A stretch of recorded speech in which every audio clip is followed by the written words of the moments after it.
അന്യസംസ്ഥാന തൊഴിലാളികളുടെ സ്വന്തം പെരുമ്പാവൂര്. ഇവിടെ ഞായറാഴ്ച ദിവസങ്ങളിൽ ഇവർക്ക് വേണ്ടിയിട്ട് മാത്രം ഒരു പ്രത്യേക മാർക്കറ്റ് ഉണ്ടാകും. ഈ മാർക്കറ്റിലെ കാഴ്ചകളാണ് ഇന്നത്തെ വീഡിയോയിൽ. ഇത് ബ്യൂട്ടി പാർലറുകളുടെ ഒരു ഏരിയ ആണ്. ഇതിനടുത്തായിട്ട് പുകയിലയുടെ ഒരു പ്രത്യേക മാർക്കറ്റ് ഉണ്ട്. ഇതൊരു പെസക സ്ഥലമാട്ടോ.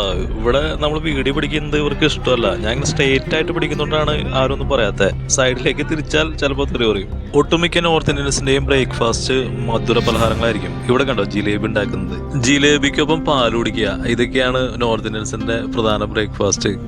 ഒരിക്കൽ ഞാൻ നോർത്ത് ഇന്ത്യയിൽ പോയപ്പോൾ ഇതുപോലെ കഴിച്ചിട്ടുണ്ട് കേട്ടോ. ഇവർ കൂടുതൽ അധ്വാനശീലരായതുകൊണ്ടായിരിക്കും അവർക്ക് ഷുഗർ വരാത്തത്. ഇവിടെ ജിലേബി മാത്രമല്ല കേട്ടോ, വേറെ ഗുലാബ് ജാമ് അങ്ങനെയുള്ള സാധനങ്ങൾ കുറേ ഉണ്ട്. എല്ലാം മധുരമുള്ള പലഹാരങ്ങൾ തന്നെ. പിന്നെ ഇവിടെ ഒരു ചേച്ചി ചട്ടിയിൽ എന്തോ പൊരിക്കുന്നുണ്ട്. ഞാൻ ചെന്ന് നോക്കി കഴിഞ്ഞപ്പോഴേ മല്ലിയിലായിരുന്നു. ഈ മല്ലിയില എന്തിനാ പൊരിക്കണേന്ന് മനസ്സിലായില്ല. കൂടുതൽ സമയം അവിടെ ചെലവഴിക്കാൻ പറ്റിയില്ല.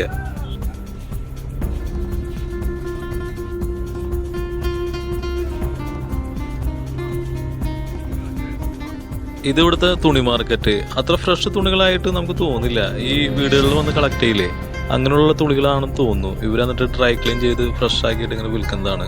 സംഭവം 100-200 കിട്ടും. ഇവിടെ ഹിന്ദിക്കാരായ കച്ചവടക്കാർക്കിടയിൽ ഞാൻ ഒരു മലയാളിക്കനെ കണ്ടു. അദ്ദേഹം വന്നത് വയനാട്ടിൽ നിന്നാണ്. എന്ത് സാധനം? ഇത് എവിടെ നിന്ന് വന്നപ്പോ? വയനാട് അവിടുത്തെ ആദിവാസി ഒറ്റമൂല. ഇതപ്പോ എങ്ങനെ കഴിക്കണ്ടേ? ഈ പേരിനൊന്ന് പച്ചവെള്ളത്തിൽ മുക്കുക, ഉള്ളി പച്ചവെള്ളം കള്ളു കുറ്റിക്കുക, കള്ള് മുറിഞ്ഞ് ചെങ്കണ്ണ വന്ന് കള്ളുകൊല്ലുമ്പോ ഒറ്റ പ്രാവശ്യം. തിമിര 15 ദിവസം 2 നേരം. തിമിര ഓപ്പറേഷൻ ഇല്ലാണ്ട് മാറും. ഇത് ഒന്ന് പച്ചവെള്ളത്തിൽ വെറുതെ മുക്കുക, എടുക്കുക, തലയെത്തി പോലെ ക്യാമറ കളിക്കുന്നില്ല, തലയെത്തി പിടിക്കണ.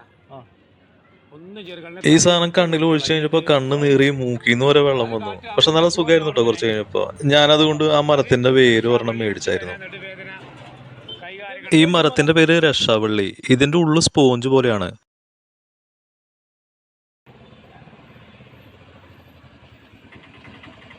ഓ, അതിനത്ര ഇതുണ്ട്, ഹോളുണ്ടല്ലേ? അപ്പൊ ഇതിങ്ങനെ കുടിച്ചാലുള്ള ഗുണം മുഴുവൻ നേർക്കിട്ട് വലിച്ചെടുത്ത് രക്തശുദ്ധിയാക്കി തരും. ഓ, എന്ത് പേര്? എൻ്റെ പേര് അബ്ദുള്ള, വീട്ടുപേര് കാഞ്ഞായി, സ്ഥലം മാനന്തവാടി, 4ാം പോസ്റ്റ്, കെല്ലൂര്, വയനാട് ജില്ല. പിൻകോഡ് അറിഞ്ഞൂടാ. ഈ ഇരിക്കുന്ന ടൈലർമാര് ഷേപ്പ് ചെയ്ത് കൊടുക്കുന്നവരാണ്. നമ്മൾ ഡ്രസ്സ് കൊണ്ടുപോയി കൊടുക്കുകയാണെങ്കിൽ അവർ ഷേപ്പ് ചെയ്ത് തരും. ഒരുപാട് പേരുണ്ട് കേട്ടോ. ഒരു വരിയായിട്ട് തന്നെ കുറെ പേര് ഇങ്ങനെ ഇരിക്കുന്നുണ്ട്.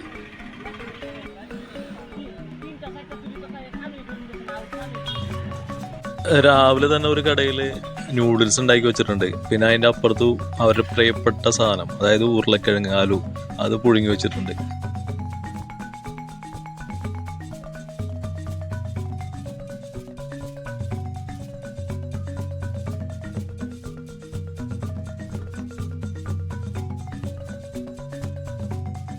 ഇവിടുത്തെ പച്ചക്കറി കടകളിൽ കൂടുതലുള്ളത് ചീരയാണ്. പലതരത്തിലുള്ള ചീരകളുണ്ട്. പിന്നെ അതുപോലെ തന്നെ ഈ കത്തിരിക്ക ഉണ്ടോ പച്ചക്കടലുള്ളത്.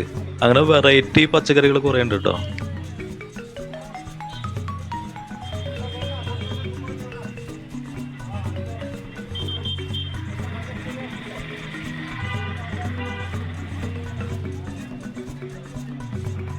ആ കാണുന്ന മതിൽക്കെട്ടിനപ്പുറത്ത് പണ്ടൊരു ബിൽഡിംഗ് ഉണ്ടായിരുന്നു കൊറോണയ്ക്ക് മുമ്പ്. അവിടെ ബംഗാളി ഒറീസ സിനിമകളൊക്കെ ഓടിച്ചിരുന്ന സ്ഥലമാണ്. ഇത് ബംഗാളികളെ പ്രതീക്ഷിച്ചിരിക്കുന്ന ചെറിയ ചെറിയ മീൻ കച്ചവടക്കാര്. പിന്നെ ഇവിടെ ഒരു തോടുണ്ട്. ഈ അന്യസംസ്ഥാന തൊഴിലാളികൾക്ക് കുളിക്കുന്ന തോടാണ്. ഇവിടെ അന്യസംസ്ഥാന തൊഴിലാളികളുടെ എണ്ണം എടുത്തു കഴിഞ്ഞാൽ അത് ലക്ഷത്തിന് മീത് വരും. 6-7 ലക്ഷം ഉണ്ടെന്നാണ് പറയുന്നത്. ഇവരിങ്ങനെ വരാനുള്ള കാരണം ഇവിടുത്തെ മരമില്ലുകളാണ്. ഒരു 1000-കണക്കിന് മരമില്ലുകൾ ഇവിടെ ഉണ്ട്. പ്ലൈവുഡ് ഫാക്ടറികൾസ് ആലുവ, പെരുമ്പാവൂർ, കോതമംഗലം ഏരിയയിൽ. ഇവിടെ ജോലിക്ക് വേണ്ടിയിട്ടാണ് ഇവർ എത്തിയത്. പിന്നെ ഇപ്പോൾ ഇവരെല്ലായിടത്തും ജോലി ചെയ്യുന്നുണ്ട്. ഹോട്ടലുകളിലും മറ്റുള്ള എല്ലാ സ്ഥാപനങ്ങളും ഇവർ ജോലി ചെയ്യുന്നുണ്ട്. ബംഗാളികളില്ലാത്ത പെരുമ്പാവൂരിനെ ഇനി നമുക്ക് കാണാൻ സാധിക്കില്ല, അതുപോലെ കേരളത്തെയും.